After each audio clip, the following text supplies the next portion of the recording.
Yes, we are live now. Please start.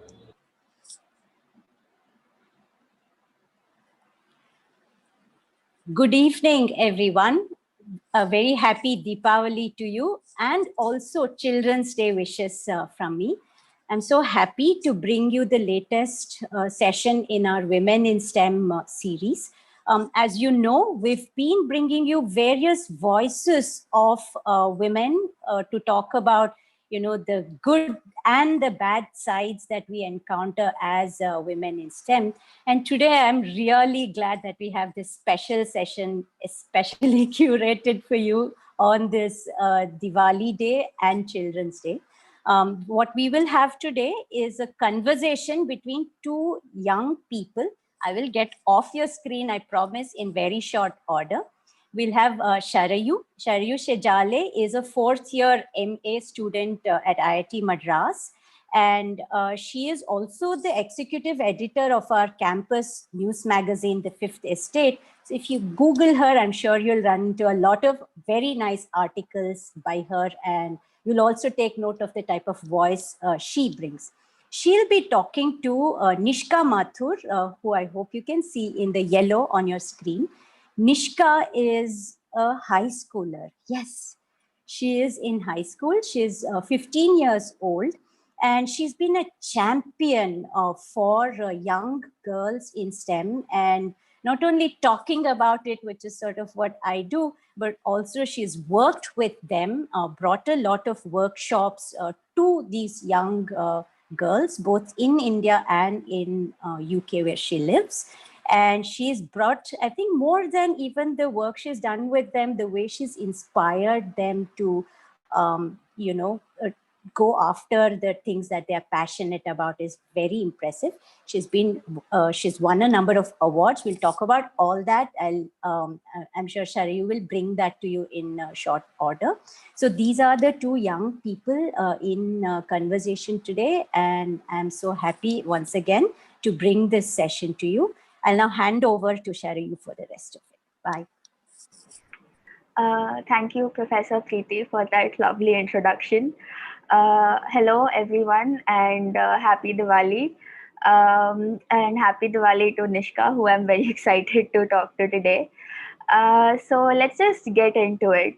So, Nishka, you are in 10th grade.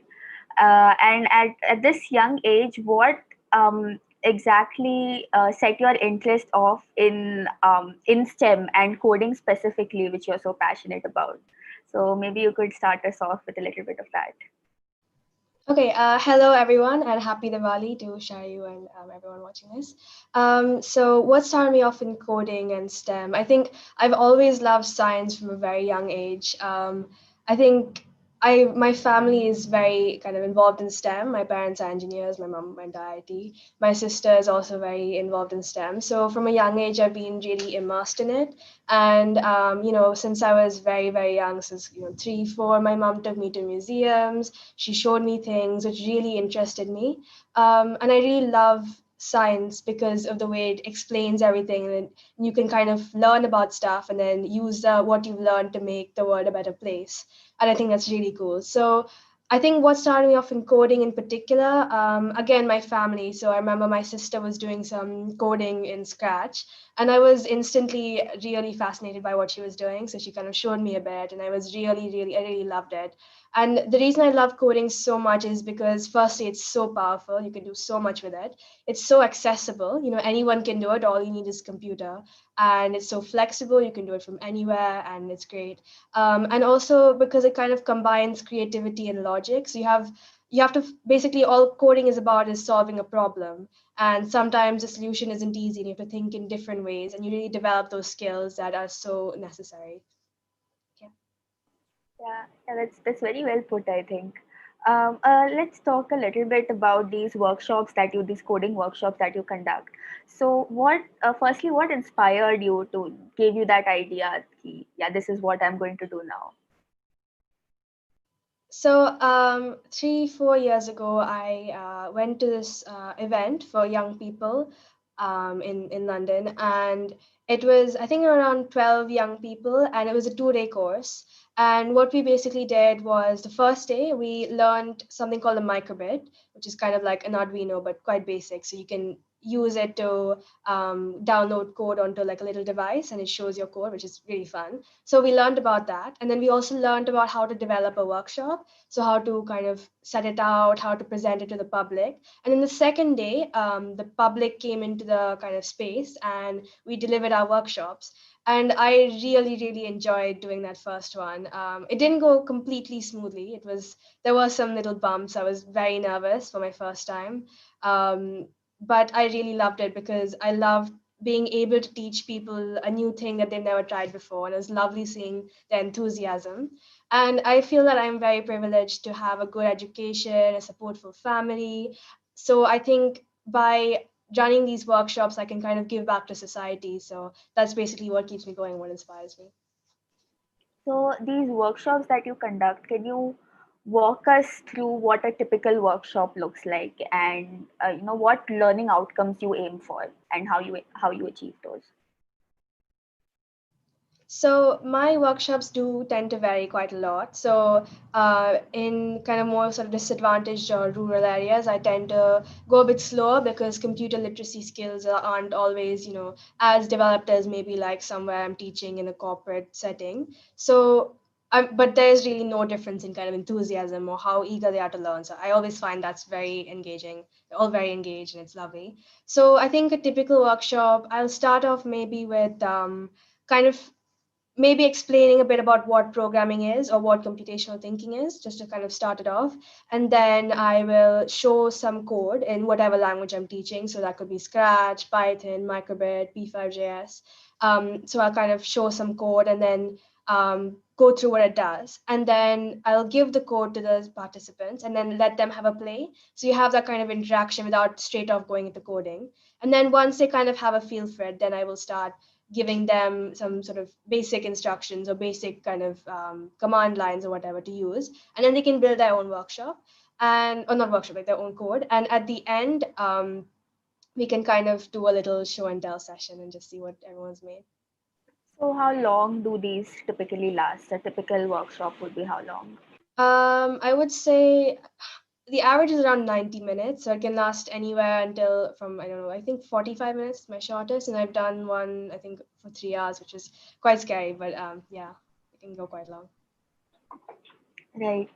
I think, yeah, so also you mentioned, so I looked you up, and a big part of these workshops and also your overarching mission is inclusivity, right? Especially for girls. So how do you encourage and implement that, and why is it important for you?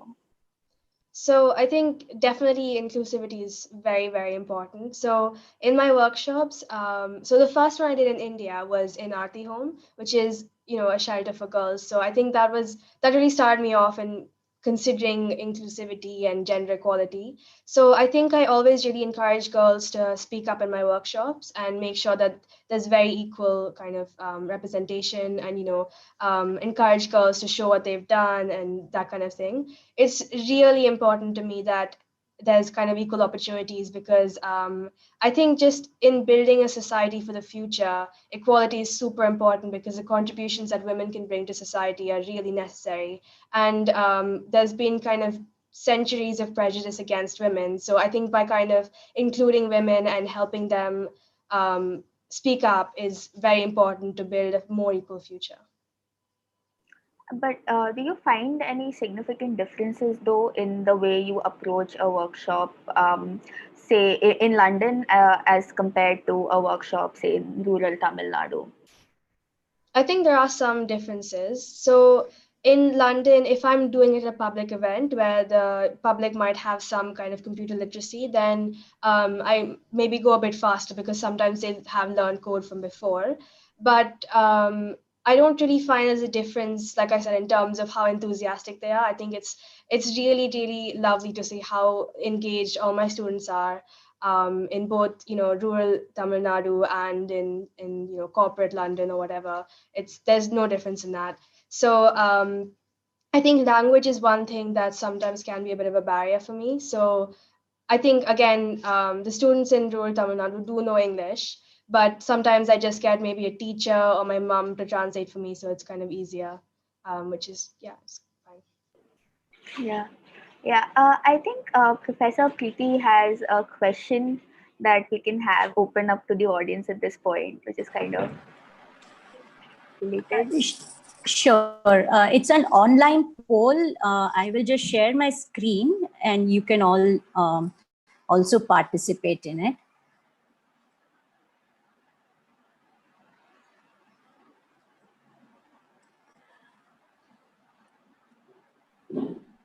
We started this, I did post it in the chat box as well.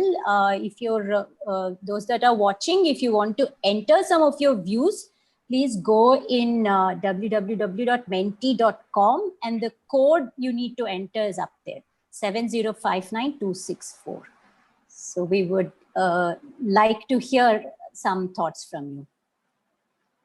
I think these are similar themes which we were just talking a while back when Nishka and I were talking about inclusivity, and so it's so that extra push to kind of ensure that everybody gets equal opportunity is really important. So yeah, Nishka, any thoughts on that? I think this is kind of what you were saying before as well, right? Yeah, so I think all these things are kind of again, like I said, like centuries and millennia of prejudice against women has really kind of formed society. And I guess in some places, kind of including women is getting better, but there's definitely a lot of previous bias against women that makes women seem kind of less capable. So sometimes they feel less capable subconsciously. Sometimes it's more direct. Maybe sometimes it's being told, no, you can't study STEM because you're not as able. Or sometimes it's just, feeling less confident because you're made to feel that way.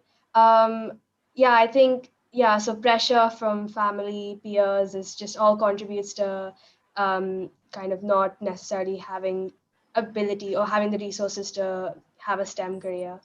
Yeah, true.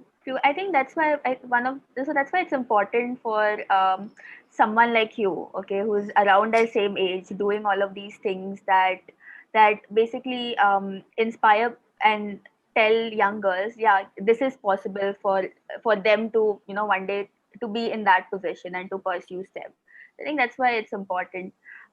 Speaking, a tangent on that, are you still in touch with some of the participants that you have of your workshops? And do you know if, like, how and if they are sustaining their interest in coding? So I'm not exactly in touch with any individual participants. I kind of know the schools or the places I ran it, so I kind of know what they're doing. But actually, the first one I ran in India was in Aarti Home, and there was a girl there called Harini. I remember, and I ran the workshop. It was fine. It was so friendly, so welcoming. And then the next day I went back, and she was there, so we said hi, and then she gave me a friendship bracelet, which was very nice. So that kind of thing that's really really nice.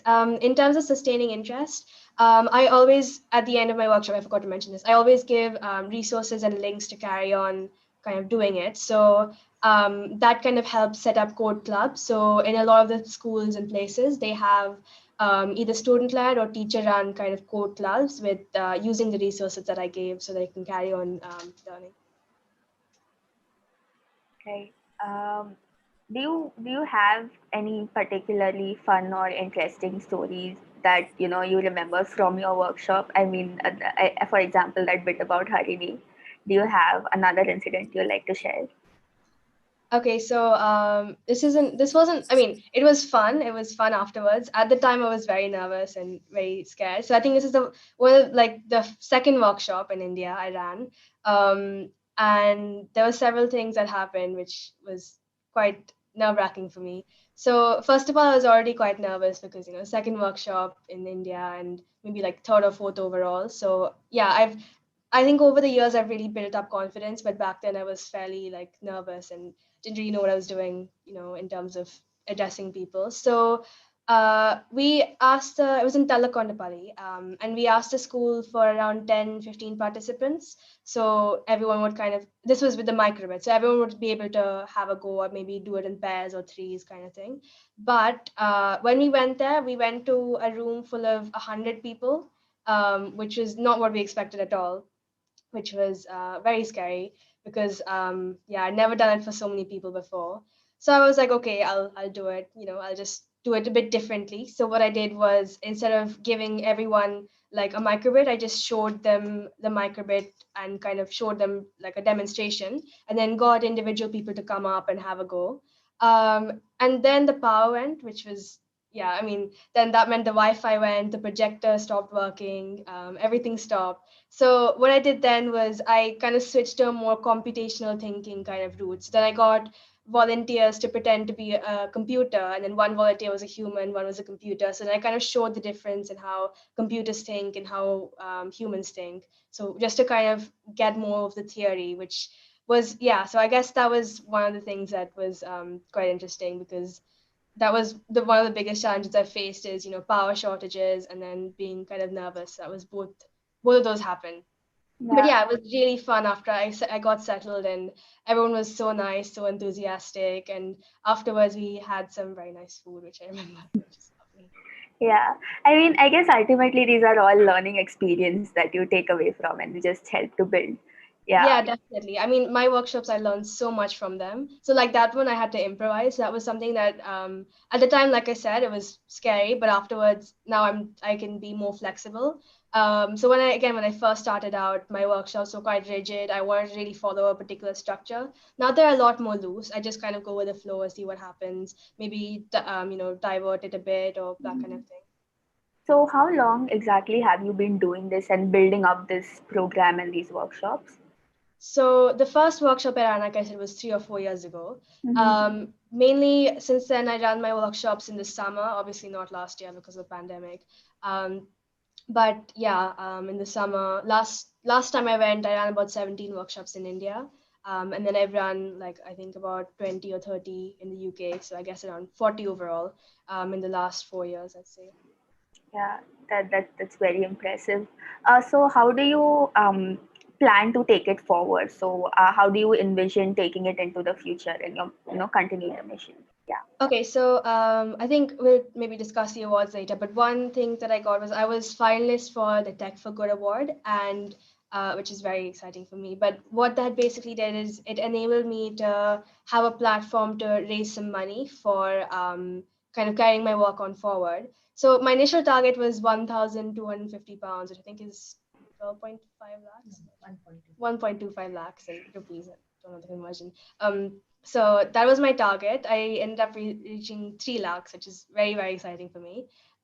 So with the money, I will now make STEM kits. So what I'll do is I'll put together a computer and then a kind of an instruction manual on how to use it, and send it out to these rural schools in India.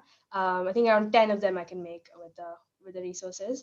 And what will happen is then it'll be kind of lending library style system. So the teachers will have like hold the kit, and they'll be able to give it out to students for a term or a couple of months. So then they can use it and kind of remotely, because in the pandemic, I'm not able to go there and teach. So by giving them the resources, they can carry on learning in COVID. And after COVID, then it would be good for them to kind of use these kits to collaborate. And then again, once the pandemic is over, I'll carry on going out there and reach out to more young people. Yeah, yeah. Let's talk a bit about the award since you brought it up. So, so you have been a recipient of the Diana Award and the Points of Light Award, and as you said, a finalist for the Tech for Good Award. So, so how was that experience like? And I guess you covered that a bit, but maybe you could elaborate on how that has just kind of encouraged you and helped you to carry on your work. Yeah, so it was really exciting to get these awards. I wasn't really expecting to get them. So, Diana was the first one. So my mom was like, okay, let's just nominate you for this, see if you get it. And then I got it, which is really, really exciting. It really inspired me to carry on my work. I think actually the biggest reward for me is, going out there and being able to teach these kids a new thing. So I think that's, yeah, the best reward. But obviously getting these awards is also extremely exciting, and it gives me an opportunity to then raise more and use the awards to promote it, because then people then see that I've got the award and they can give me support, and that kind of thing. Yeah. Yeah, just to round it off, I think, so you visited IIT Madras, I think about a year or so back. So how was that? I mean, it's been about a year since most of us have visited it since also. But how was your experience like? What did you like? And yeah. So yeah, when I went was the first time, and it was so cool because my mom went there, so she's been telling me all about it and what it looked like, and going there was just incredible because I got to experience the campus and kind of imagine how it would have been in her day, and it was an absolutely beautiful campus. I really love it, all the deer and everything. So yeah, it was really cool to go there and see it in person, and then I was able to kind of visit some of the labs as well, which is incredible to see the like really, really new research that's happening. It's really inspired me to kind of, get more involved in STEM as well, because that's kind of the kind of thing which I would want to do in the future, so kind of be involved in this sort of research. So yeah, it was very exciting for me. Yeah. Yeah. So finally, do you have any message? I think we've covered everything, but do you have anything to say to say IIT, and so especially young girls that are watching this talk? So I would say to young girls that I think, especially in this day and age, it can be very easy to be influenced by what's happening in the media. So again, I think that this is one of the ways that sexism is promoted, because not promoted, but kind of spread, because using the media and portraying women as helpless or less able. So, or just kind of women are seen to be more like beautiful than anything else, which is kind of not the right message to spread. So I think for young girls, it's um, they need to realize that that's not all there is to kind of life and everything. So I think social media can be a very positive tool. It can be used for a lot of good, but it can be very easy to kind of get on the wrong side of it and make feel bad about how you look or how you behave because other people are behaving in a better way. So I think the message I would say is don't get bogged down by what's happening online, because you're your own person, and creativity kind of comes from who you are, not who everyone else is. So if you want to be if you want to be fashionable or anything, that's fine, that's great, but don't do it just because you feel you have to. Do it because you want to, is what I'd say. Yeah, yeah, that's very relevant at this point also. Yeah. Thanks. So yeah, I think that covers up our talk. Thank you, Nishka, so much for your time and just your wonderful answers. So yeah, Thank you so much. yeah. So I think I'll just hand it over to Professor Preeti now to take it forward.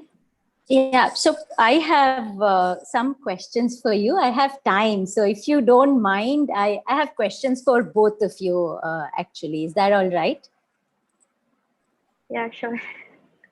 Okay, so a couple of things. One is that in that poll we did, when we talked about the barriers for young women to come forward for STEM, two things stuck to me in the context of this conversation. They said that access to technology is a problem, and also role models are, a bit of an issue.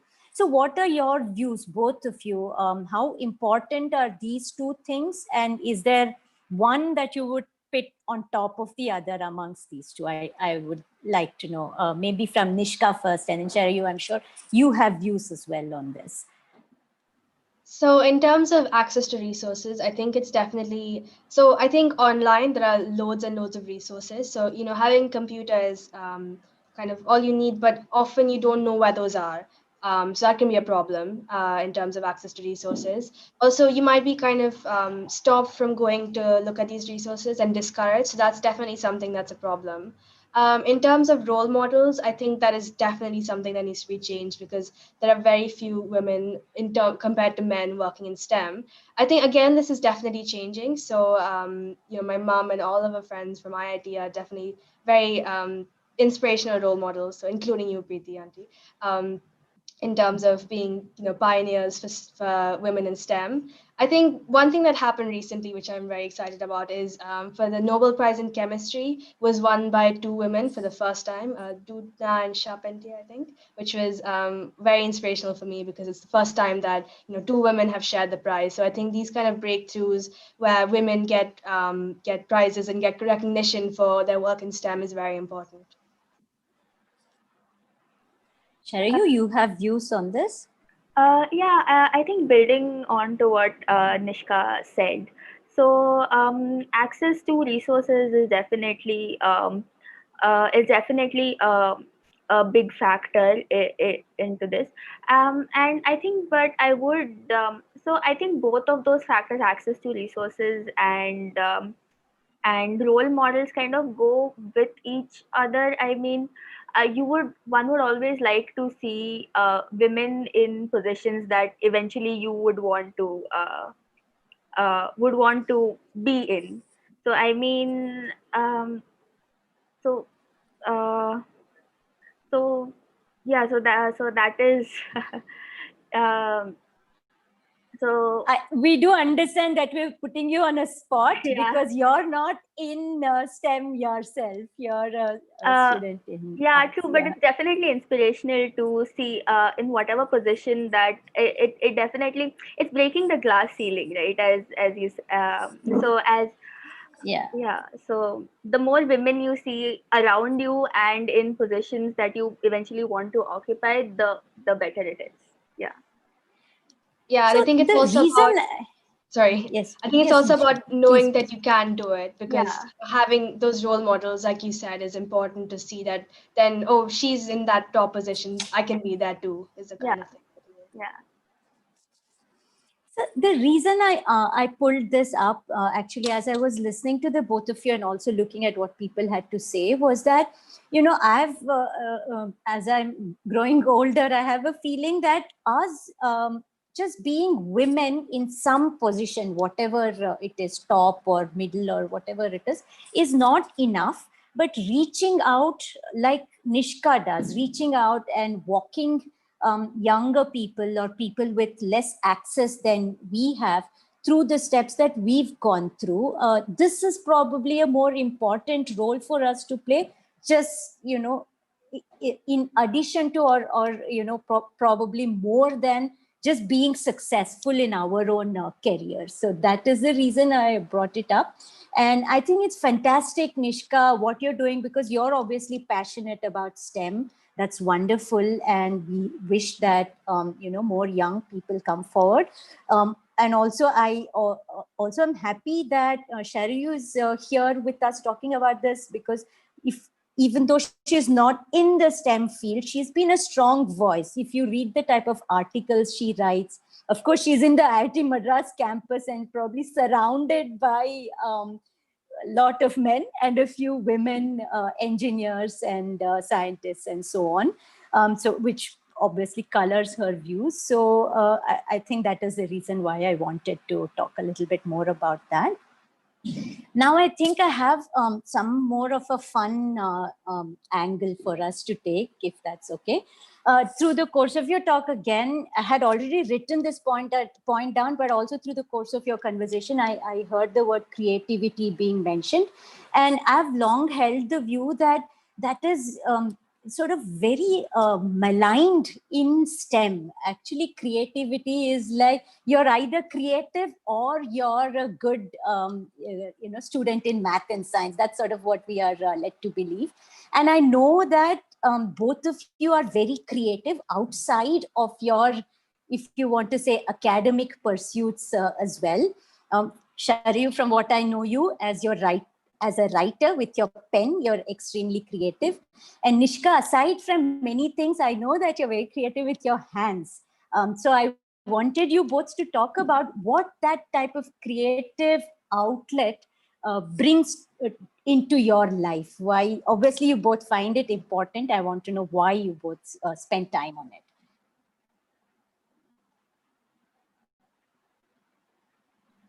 Nishka, maybe you can. Okay, Sharayu, you should go first, just to change the order a little bit. Um, so it's I think in academics, so the thing is, while it is very important to spend time on and read and kind of build your familiarity with the discipline you are in, it can also help to it gets very um, single tracked, right? So it always helps to take time off. Heavy. Yeah, heavy. So it always helps to take time off and do things that may not uh, necessarily help in your academic field, but definitely help enrich other aspects of your life, which kind of have a positive feedback loop in the way you know eventually approach your work. So in my years of college, so I had the fifth estate, which is the campus news body. So while it is a creative exercise as well, where you get to obviously think up of all the article ideas and actually put them out, then it's also it also helps in the it's also an organizational exercise, and that discipline kind of just has this positive loop feedback to to my academics as well. So that has really helped me. Nice. Yeah, so definitely, I really love making earrings and jewelry. I think that's really the main way I kind of am creative. So yeah, like Sharayu said, it's definitely a great way to take a break from studying. And sometimes taking a break for me means watching TV or reading a book. But more often than not, I just end up making some jewelry because it's just a way to kind of express myself. And yeah, I find it really Yes. fun to kind of make something. But I also think that creativity plays a big part in my education and my academics. So I think in STEM, yeah, like you said, it's a misconception that either you're very logical and kind of almost emotionless, or like very STEM focused, or you're super creative and artistic and disorganized. But I don't think that's the case. I think there's definitely more often than not, it definitely overlaps. So I think the main place is engineering. I think it's definitely a way that you can have both creativity and logic. And again, that's one of the things I love about programming, is that it's a mixture of having to use logic to solve a problem, but then doing it in creative ways and thinking of new ways to do it. Because sometimes just finding a solution isn't enough. You need to get the most efficient solution. In engineering, you need to make sure that the solution is feasible to make, and that kind of thing. So yeah, I think it's very important that to be kind of good at STEM, you should be creative to some extent, I think.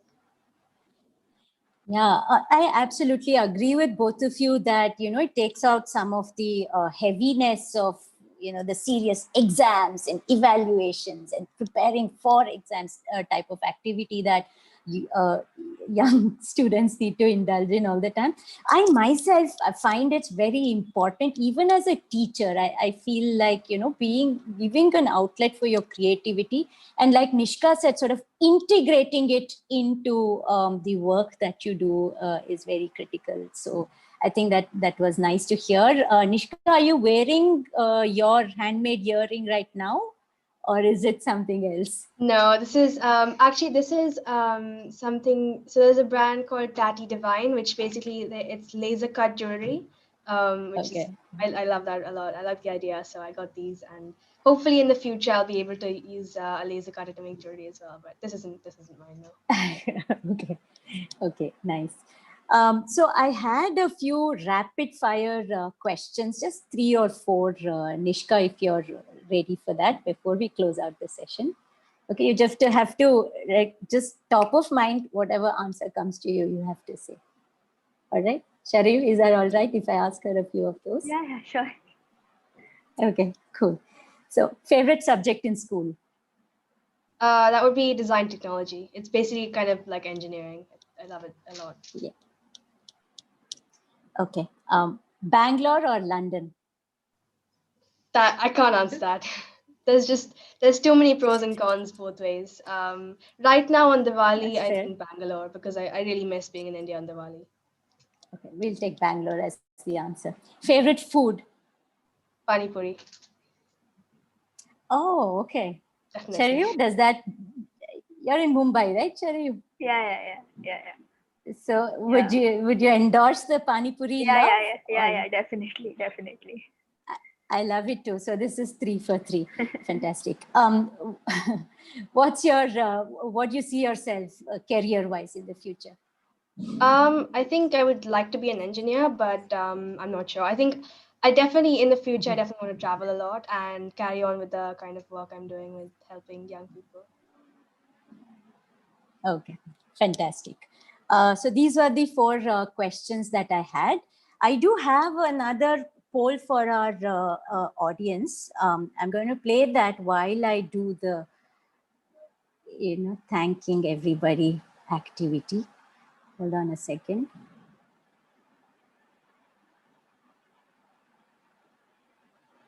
Okay, so we got a number of responses here, but I'll move to the next one now.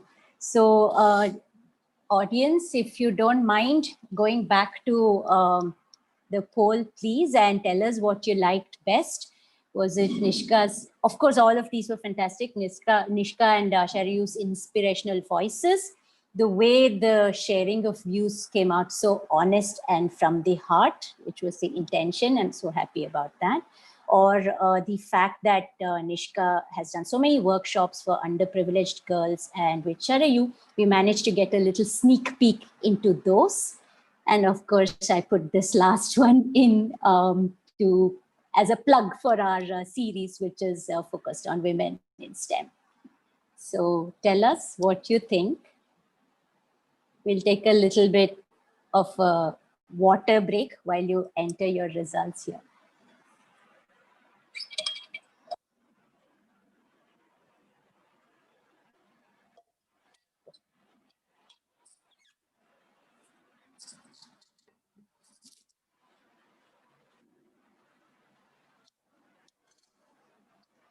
So on the chat, also some people are commenting.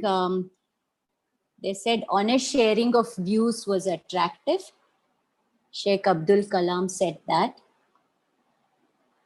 By the way, Nishka, I shared the Aarti for Girls website in the chat so that people can go see the organization that you spoke about. That was your inspiration.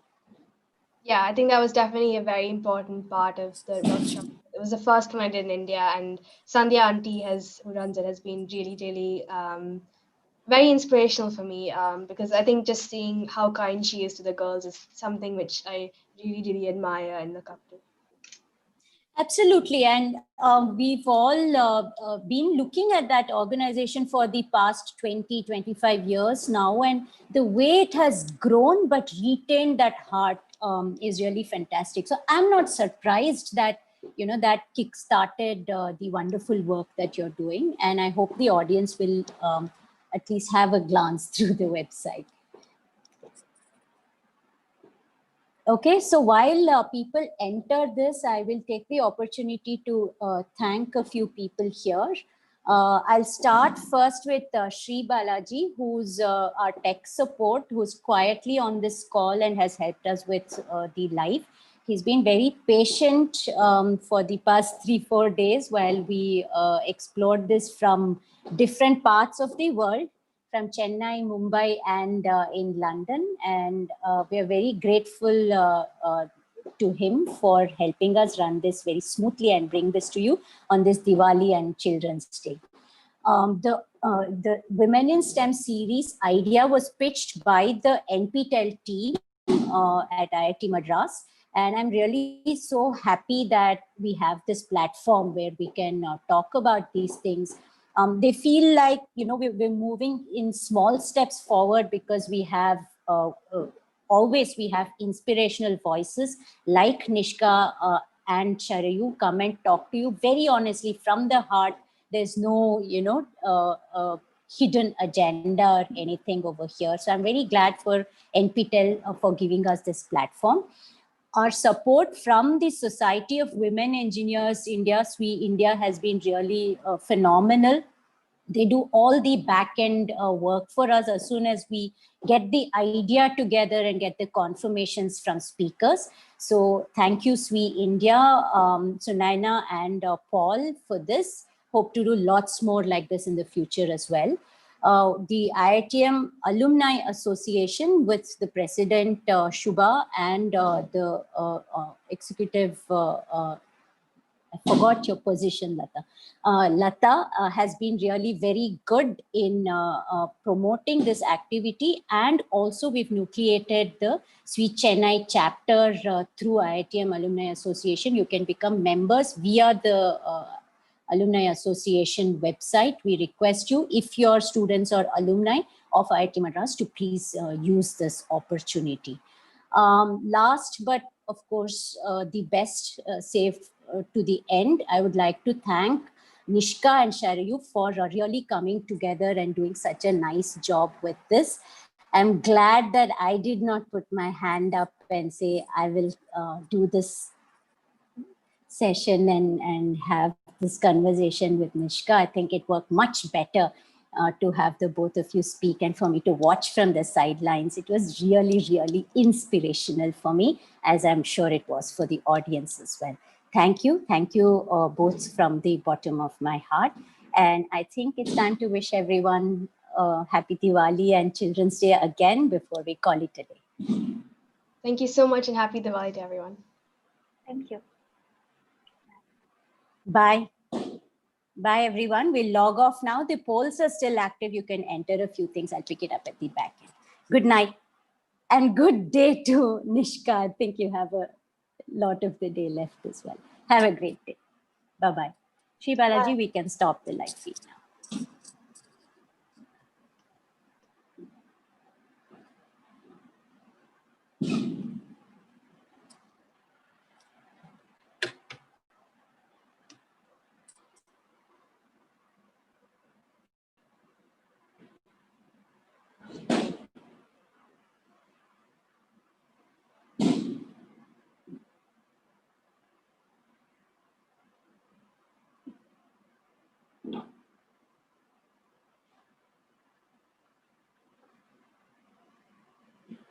It's time for bloopers since we are still live. If there's any bloopers we want to, we can do that.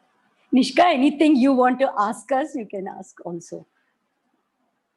Yeah, how is celebrating Diwali in India? I mean, it's a bit so much going on here in terms of Diwali, but this in the pandemic.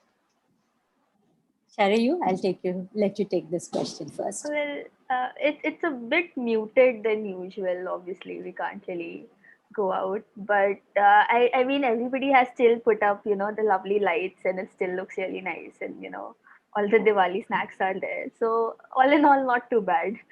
It's.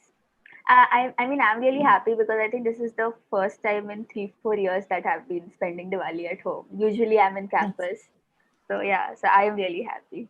Yeah. Yeah, here in Chennai, I think it's been muted. So though now, I don't know if you can hear in the back, there's lots of firecrackers that people have been bursting. We were a little bit, alarmed, concerned about doing extensive amounts of shopping and so on, because we saw pictures of crowds and there was a little bit of worry on the spreading of COVID from that. But it's not bad. I think, like Sharayu said, we're getting to spend time together as family, and that's always nice.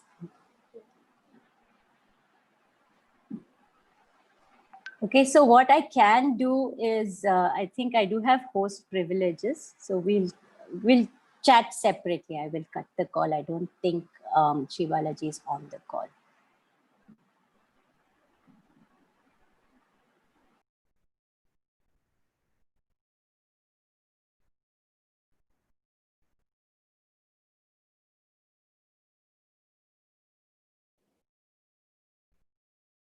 I think it's over.